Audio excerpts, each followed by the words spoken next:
ଭିନ୍ନକ୍ଷମ ଭାଇ ଓ ଭଉଣୀମାନଙ୍କ ପାଇଁ ଗୋଟେ ବହୁତ ବଡ଼ ଉପହାର ମିଳିବାକୁ ଯାଉଛି। କଣ ସେ ଉପହାର? ଭିଡ଼ିଓକୁ ଶେଷ ପର୍ଯ୍ୟନ୍ତ ଦେଖିଲେ ହିଁ ଜାଣିପାରିବେ ସାଙ୍ଗମାନେ। ସାମାଜିକ ସୁରକ୍ଷା ଏବଂ ଭିନ୍ନକ୍ଷମ ସଶକ୍ତିକରଣ ବିଭାଗ ତରଫରୁ ସମସ୍ତ ଜିଲ୍ଲାପାଳଙ୍କୁ ଚିଠି କରାଯାଇଛି କି ଯେ ଭିନ୍ନକ୍ଷମ ବ୍ୟକ୍ତିଙ୍କୁ 2000 ଇ ରିକ୍ସା ମିଳିବ।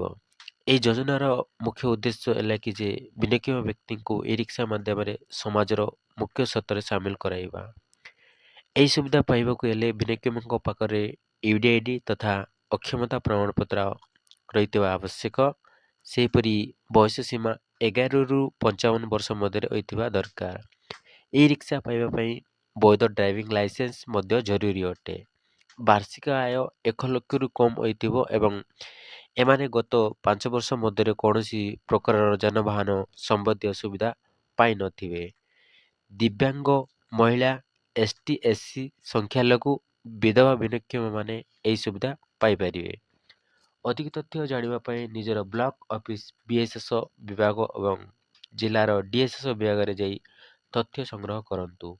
ହଁ ସାଙ୍ଗମାନେ, ଭିଡ଼ିଓ ଯଦି ଭଲ ଲାଗୁଛି ତେବେ ନିହାତି ଭାବେ ଗୋଟେ ଲାଇକ୍, କମେଣ୍ଟ ଏବଂ ଯେଉଁମାନେ ନ୍ୟୁଲି ଦେଖୁଛନ୍ତି ସବସ୍କ୍ରାଇବ୍ କରିବାକୁ ଜମାରୁ ଭୁଲିବେନି। ହଁ ସାଙ୍ଗମାନେ, ଭିଡ଼ିଓକୁ ସେୟାର କରିବାକୁ ଜମାରୁ ଭୁଲିବେନି, କାହିଁକି ନା ଆପଣମାନଙ୍କର ଗୋଟିଏ ସେୟାର ଜଣେ ଭିନ୍ନକ୍ଷମ ଭାଇ ଓ ଭଉଣୀର ଗତିପଥ ବଦଳି ଦେବ। ରହିଲି ସାଙ୍ଗମାନେ, ଜୟ ଜଗନ୍ନାଥ।